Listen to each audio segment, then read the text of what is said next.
Interpretation is provided in French and in English if you would like to follow on EBS. So, without further ado, I'd like to pass the floor to Mr. Barnier, and then we will take your questions. Mr. Barnier. Many thanks, Dan, and good afternoon to all of you, ladies and gentlemen, following in London, Brussels, or elsewhere. I'm very happy to meet you here in Europe House in London at the end of this negotiating round, and would like to thank the EU delegation and our ambassador, João Valle de Almeida, for welcoming us. Thank you also for the very useful work you do representing the EU in the UK, together with the 27 EU ambassadors whom I met yesterday.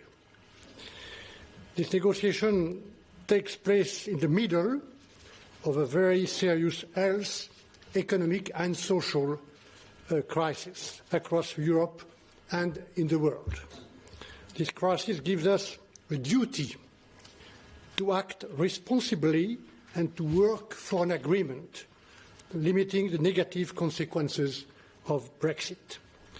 This is also why the agreement found this week in the European Council is so important.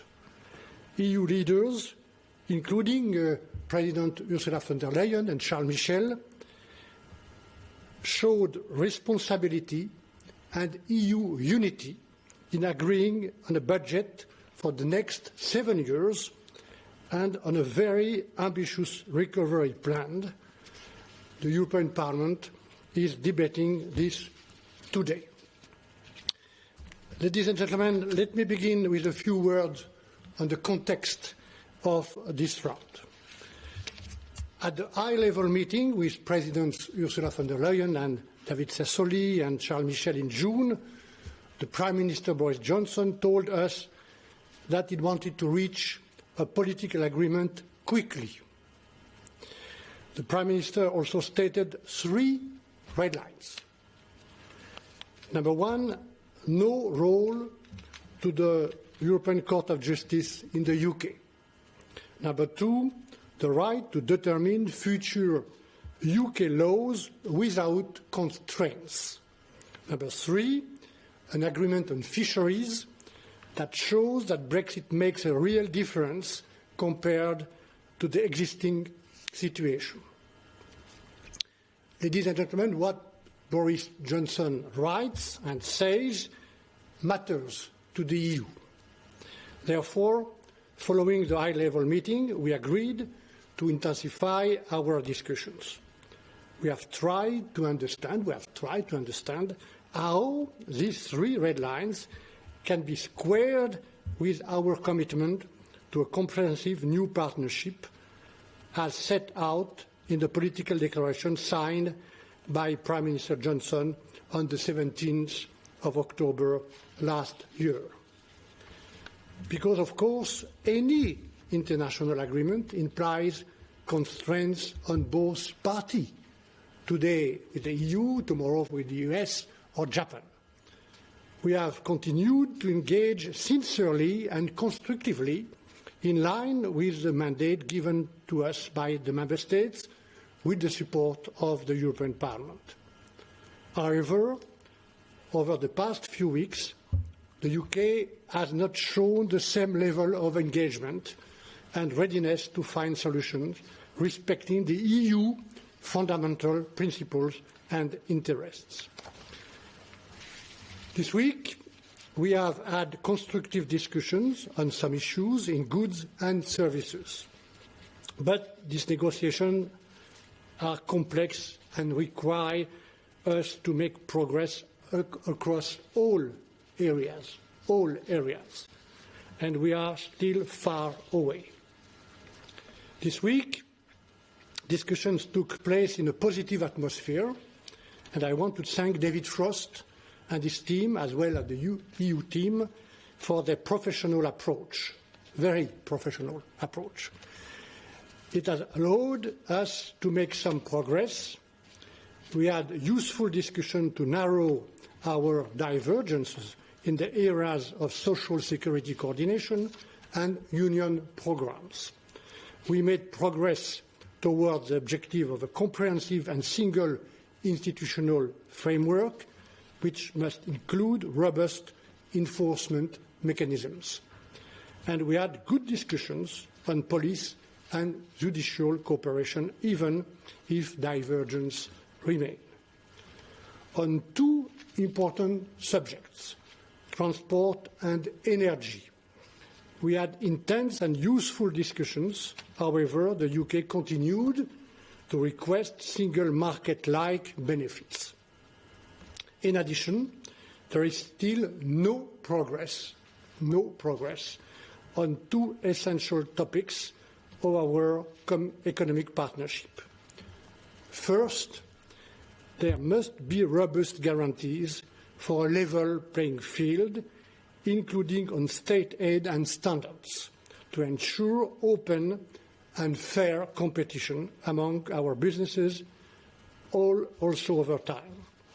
This is a core interest for all 27 member states, and in my view, also for the UK. Second, we have to agree on a balanced, sustainable and long-term solution for fisheries, with the interests of all member states concerned in mind, and not least the many men and women whose livelihood depend on it on both sides. Ladies and gentlemen, these 2 points should not come as a surprise. We have been saying the same thing since the very beginning of these negotiations, not only this year, but constantly over the last 3 years. These points are mentioned explicitly in the political declaration, a rather precise text which remains the framework, the basic, the fundamental framework of this negotiation for us. They were part and parcel of our political engagement with Prime Minister Boris Johnson 8 months ago. We are simply asking to translate this political engagement into a legal text, nothing more. Once again, what Prime Minister writes and says matters to us. On the 2 points I mentioned, the level playing field and fisheries, this week again, the UK did not show a willingness to break the deadlock. On the level playing field, the UK still refuses to commit to maintaining high standards in a meaningful way. On state aid, despite the clear wording of the political declaration, very clear, we have made no progress at all. This is all the more worrying because we have no visibility on the UK's intention on its future domestic subsidy control system and regime. We respect the UK political debate. The time for answers is quickly running out. On important areas such as climate, environment, labour and social law, the UK refuses effective means to avoid undercutting by lowering standards. The UK wants to regain its regulatory autonomy. Okay, we respect that. But can the UK use this new regulatory autonomy to distort competition with us? We have to answer these questions as we commit to a new economic partnership. We want to trade with the UK free from tariffs, free from quotas, but also free from unfair competition. And I am sure that UK businesses want that too. The UK tells us it needs certainty for its businesses, okay, but that cannot be at the price of long-term uncertainty and disadvantages for our business in the EU. We respect the UK government's political choice and we are ready to work on solutions. But the EU cannot accept and will not accept to foot the bill for the UK's political choices. And let me be very clear. A less ambitious agreement on goods and services will not lead the EU to drop its demands for a robust level playing field. On fishery, the UK is effectively asking for a near total exclusion of EU fishing vessels from UK's waters. That is simply unacceptable. The UK will be an independent coastal state, and the EU fully respects that. And we also recognise that under the future agreement, there may be change to the benefit of UK fishermen. But common stocks need to be managed jointly according to international law and the principle of responsible and sustainable management of resources. And any agreement cannot lead to the partial destruction of the EU fishing industry. I repeat, we have to agree on a balanced, sustainable and long-term solution for fisheries, protecting the many men and women whose livelihood depend on it. Ladies and gentlemen, the EU has always insisted that an economic partnership with the UK must include robust level playing field rules and an equitable agreement on fisheries. This means simply that by its current refusal to commit the condition of open and fair competition and to a balanced agreement on fishery, the UK makes a trade agreement at this point unlikely. Until the very last day of this negotiation, and despite the current difficulties, the EU will remain engaged, constructive and respectful. In any case, the UK has chosen to leave the single market and the customs union on the 1st of January next year, in little more than 5 months. 5 months. This will bring inevitable changes. On our side, we are getting ready. We are getting ready. We have published a communication a few days ago to help EU citizens, businesses and public administrations prepare for the end of the transition period, 5 months from now.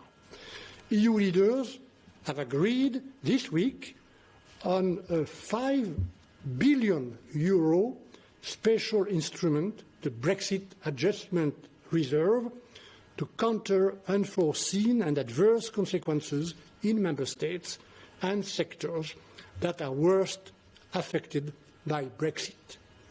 In parallel, we have so far published over 70 sector-specific notices. They explain in detail what actions must be taken in each sector to be ready for the end of the transition period. These notices are mandatory reading for stakeholders. They are available on our UK Task Force web page. But obviously, ladies and gentlemen, we do not reach an agreement.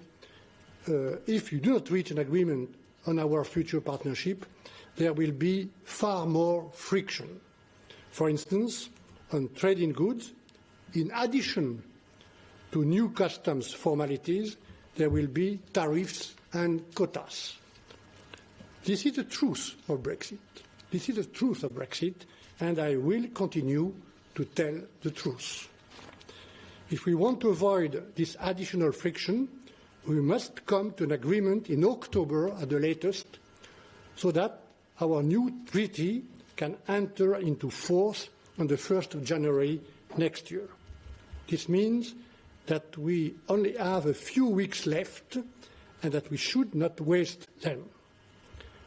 Let me also remind you that we only have little time, in fact the same time, to properly implement the withdrawal agreement. Together with the Vice President of the Commission, Maroš Šefčovič, we continue to follow closely the implementation by the UK of its commitments under the Protocol on Ireland and Northern Ireland. In this context, EU leaders have also agreed on Monday to allocate €120 million to the Peace Plus program in support of peace and reconciliations and the continuation of North-South cross-border cooperation in Ireland. The recent specialised committee on the protocol on Ireland was a useful occasion to take stock of progress, and I would like to thank Michael Gove and his team for their engagement. But we remain concerned that the necessary measures will not be in place on the 1st of January. Let me remind you that there is no grace period for the proper implementation of this protocol. And finally, on another key topic of the Will Do Agreement, we remain vigilant together with the 27 EU governments and the European Parliament to guarantee the rights of British nationals covered by the Will Do Agreement and living in one of our 27 member states. In the same time, in the same way, we expect the rights of EU citizens here in the UK to be safeguarded.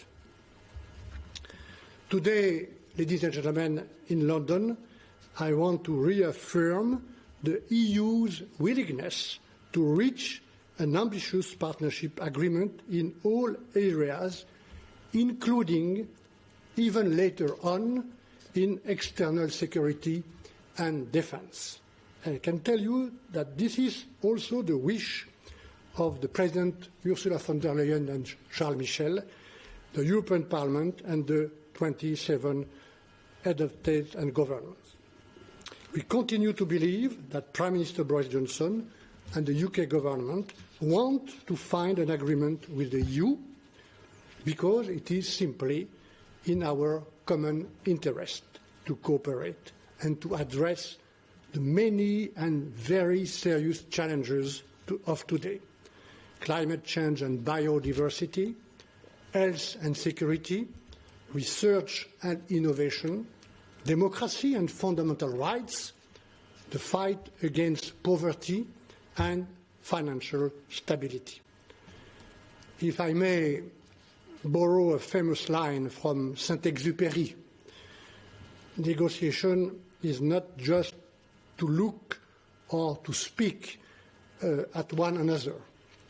It is to look together in the same direction. I will be back in London with my team next week, as planned. A new round is foreseen mid-August. Work continues. Our resolve remains unchanged. Thank you very much for your attention. I am ready to answer to your question now. Thank you very much, Mr. Barnier. Indeed, we will move over to the questions and answers part of today's press conference. Due to a last-minute IT hiccup, we asked you exceptionally to send in your questions in writing, so thank you again for your understanding and cooperation on that. We received 11 questions in total, Mr. Barnier, and we will go through them all right now. So we'll start off with a question from the Financial Times from George Parker. What explanation does David Frost give when you ask why the UK has still not set out its post-Brexit state aid regime? How much of a problem is this? If I may, I will switch to French, and I thank the interpreters. When one speaks of trade, state aid, we are dealing with very serious, essential things for us and for the UK as well, I believe. We're talking about the conditions under which we ensure that open and fair competition. We want trade that is fair and open. This is useful and needed by everyone, not only business, but also consumers, in my view. This is a major challenge, fair and open competition. For that, within that, we need robust oversight on both sides for state aid. We need consistency or some sort of equivalence between our respective systems, as long as such systems exist. And that's the problem we currently have. on the EU side, we have a state aid regime that everyone is familiar with, that the UK knows well. The UK is leaving this regime on the 31st of December. We, on our side, need to know what system this future British system is going to be. That's what we mean by a state aid regime. That's what we're asking. We want to see what's ahead of us so that we can work on something that is one of the key aspects of the level playing field, what has to do with state aid. Now, I understand what David said, that the UK is still through an ongoing debate. Parliament and government are still working on this, and obviously we understand that, but the debate does have to make some sort of progress so we can see where we're going to end up when the conclusion comes. Thank you. The next question is from Ben Glaze, the Daily Mirror. To what extent do you believe the UK is engaged in a game of brinkmanship? Do you think the UK is bluffing? D'abord, nous sommes dans une... We are engaged in very serious negotiations, very complex negotiations, far more complex than a lot of people seem to think. And all this has major consequences. I noticed the word brickmanship. I don't believe in brinkmanship in negotiations when they're this complex. I've noticed that in all trade negotiations, and the EU has carried out many trade negotiations, including recently with South Korea, Japan and Canada, to name but a few. The UK is currently doing the same with New Zealand, Japan, Australia and the US. And one doesn't use brinkmanship in such circumstances. It's far too serious for that.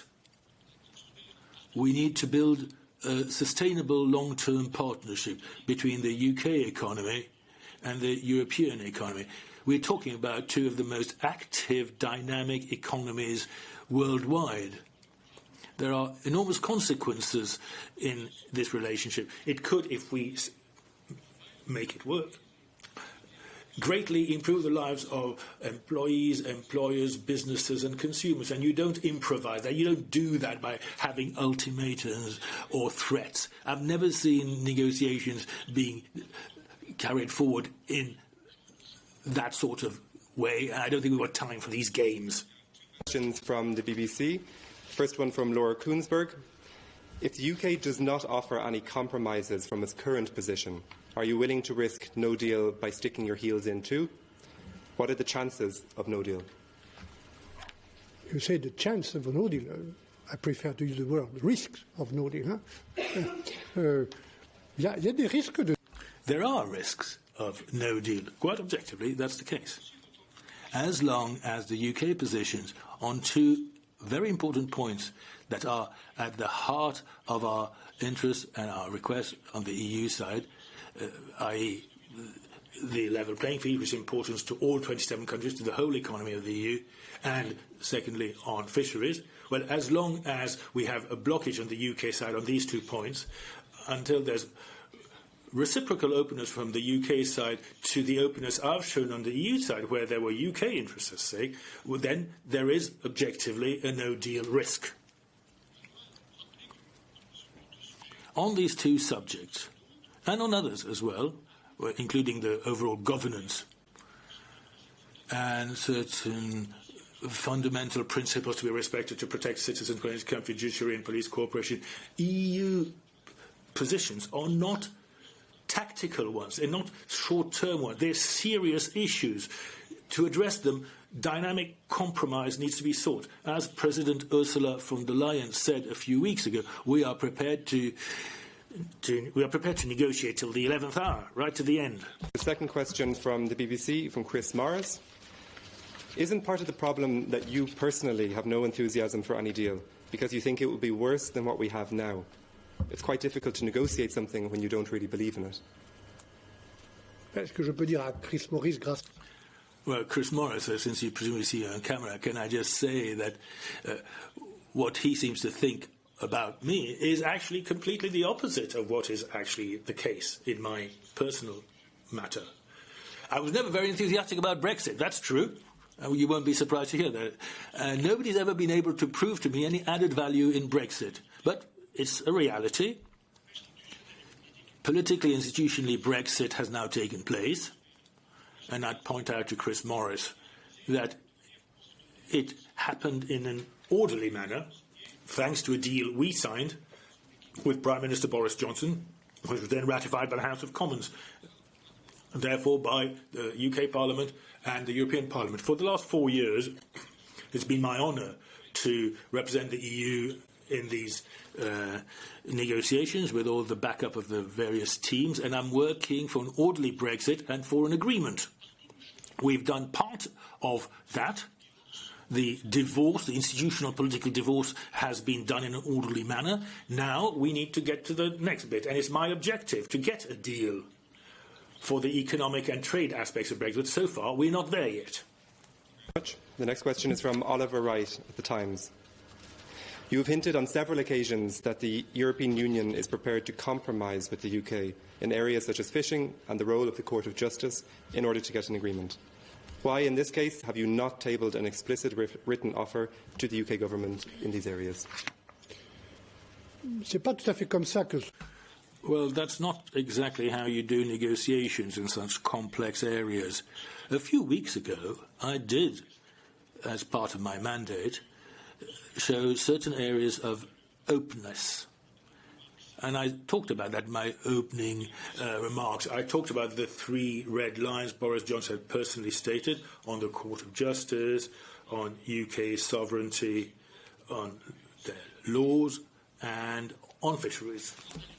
Before going further, we need reciprocal openness on those subjects which we said on the EU side from the outset were our priorities.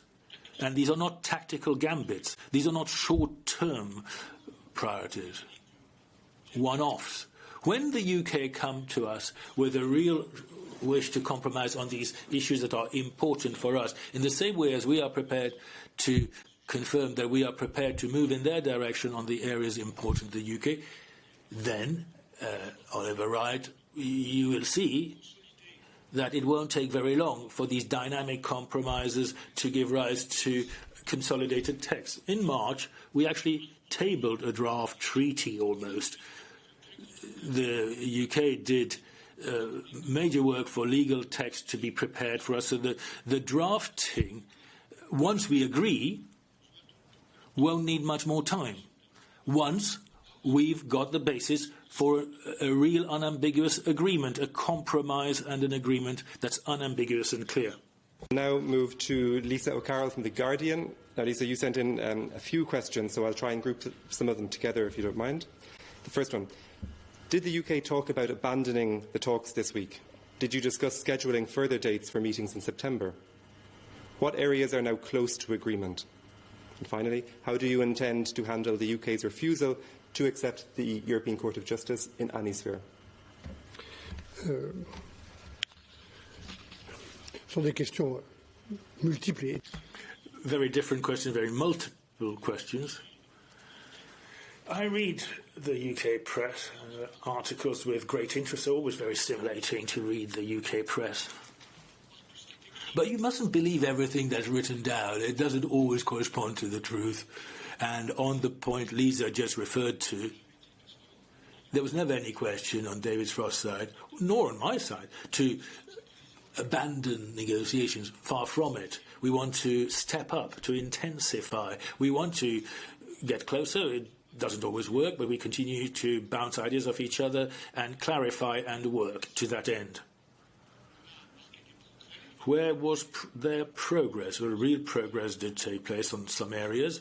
Coordination of social security is one, and EU programmes, for instance. These are important matters. I got a letter a few days ago on university cooperation, on research, Erasmus.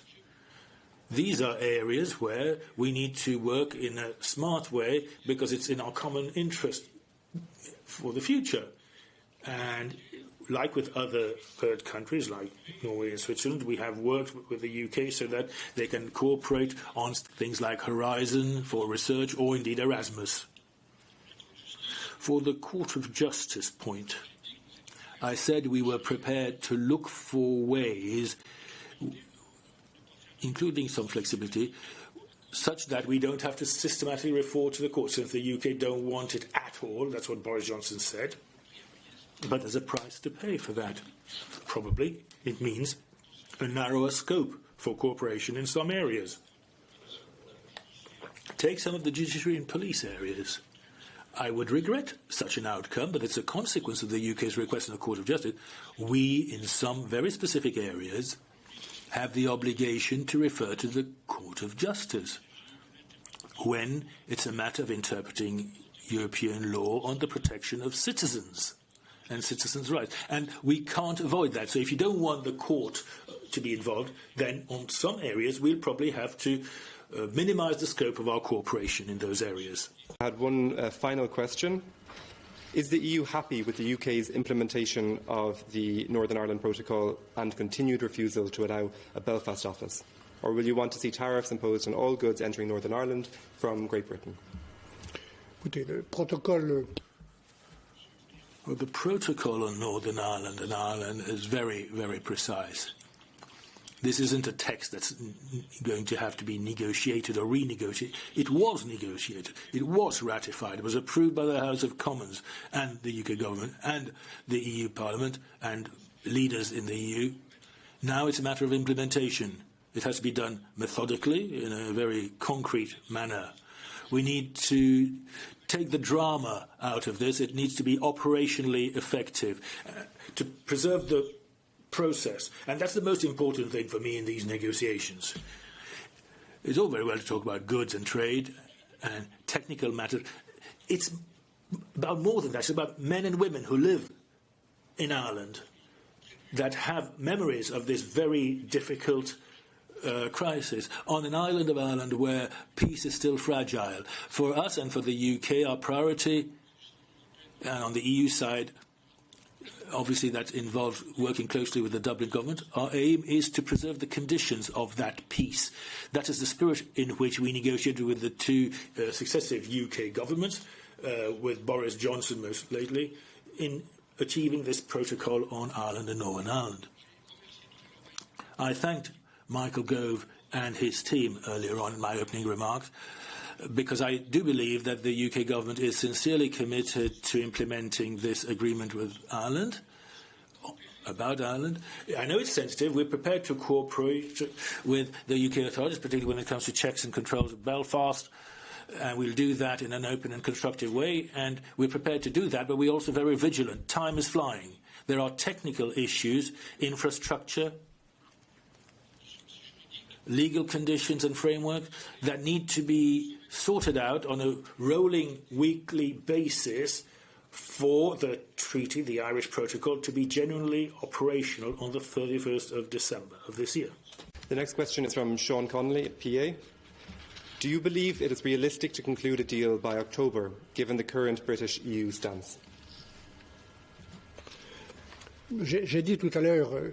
Well, earlier on, I said that if the UK position on important issues for the EU side do not evolve, then a trade agreement becomes improbable, very difficult.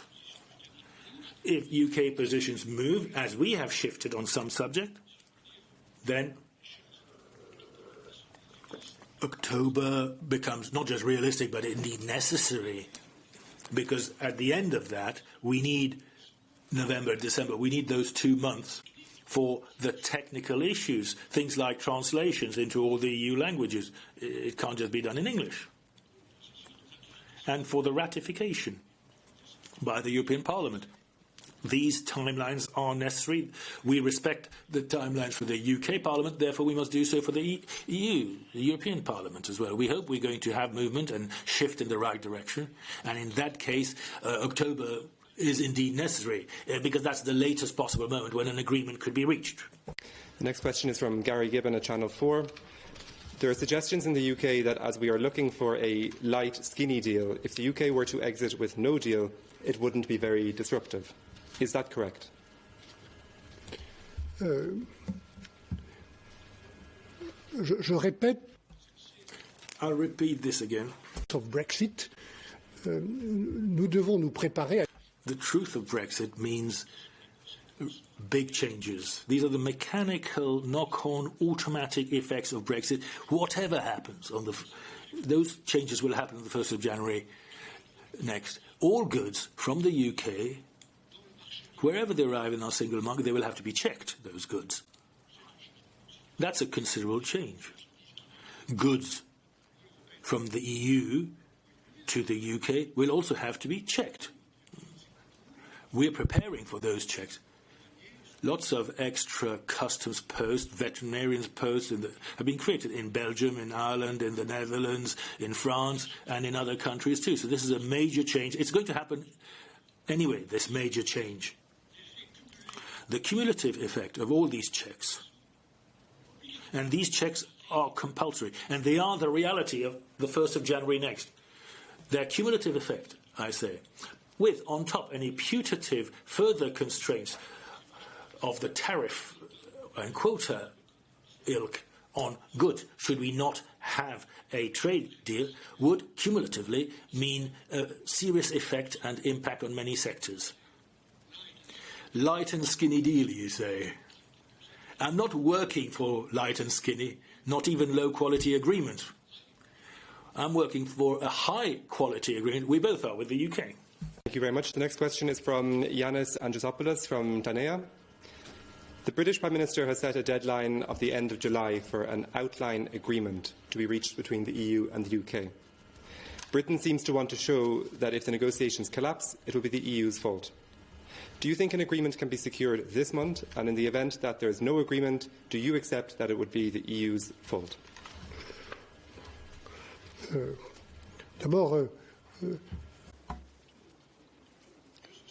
The sooner we can conclude, the better. And in my experience of these negotiations over the last 4 years with the UK, every day counts. We have to finalise our agreement by the end of October, and every hour is going to count. Now, of course, we are going to have done all the work, because we're going to be working on a text which will be 500, 600 pages long. This is a legal text which protects, which provides guarantees on both sides, to the institutions, to our citizens and to businesses. The blame game Yanis mentioned is something we're familiar with. I've never been very impressed by the blame game.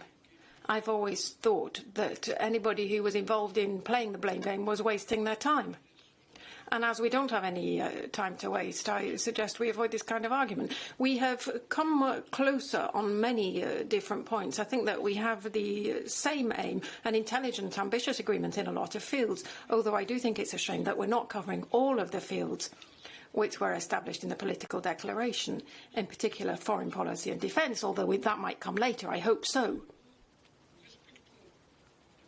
Quite simply, we respect the British positions, they should respect ours. We respect their sovereignty, they should respect ours. We need to find points of compromise and agreement. I would simply repeat that when we're talking about the conditions to enter onto our European market of 450 million consumers, when we're talking about the entrance conditions for British products and services, including financial services, for state aid, for people, for British businesses, we will establish the access conditions to our market. Nobody else. That's our sovereignty. And in the same way, we respect British sovereignty. I am convinced that an agreement is possible, and we are working for an agreement, although at the moment it's difficult. This question is from Matt Dayton at The Sun. Are you worried that certain figures inside number 10 are working for no deal, and that this has stumped the prospect of reaching a deal? Has coronavirus harmed your chances of reaching a deal? D'abord, je voudrais répéter. First of all, let me repeat very clearly, very sincerely, that I have the utmost respect for David Frost and for the whole of the British team. It's a highly competent, highly professional team, and that comes as no surprise to us because we're familiar with the high quality of the British administration. I respect the whole of the British team on the other side of the table, working under the authority of Boris Johnson. When you negotiate, as I have the honour of doing on behalf of the EU with the British government, and of course I'm under the supervision of the European Council and the Presidents of the Commission and Parliament, you have to listen and respect what the British side say. That's what counts for us and for me. So I have to take into account what the British Prime Minister says. Question for today is from Gordon Rayner at the Daily Telegraph. Will Mr Barnier accept an offer to continue talks next week if one is given by David Frost? Oui. Je sais pas d'où. Well, I don't know where Gordon gets his information from. I read his article yesterday morning in the Telegraph. The timing we're working on was established by both sides, an agreement over a month ago. So the session, I mean, next week it's not around. I'll be back in London with my team, and that was set over a month ago. So, yes, we'll be meeting again next week. Both sides feel the need for that. And then on an alternate basis in Brussels and here, the next round will be in mid-August. And in the meanwhile, now, of course, Gordon, I will be taking a few days holiday with my family. I'm sure you will be as well, Gordon. David Frost, the same. But we will continue to work and we'll remain available. There'll be phone calls. We'll still be making progress on these subjects, and we'll be making we'll be preparing for this forthcoming round starting on the 17th of August because once again, every moment counts and every day, every week is useful to help us to reach an agreement. Press conference. Thank you very much for tuning in, and a huge thanks as well to all of our colleagues and support staff here in London and Europe House and also back in Brussels, including all IT and interpreting staff. Thank you very much, Mr Barnier, and thank you all. Have a nice afternoon. Thank you.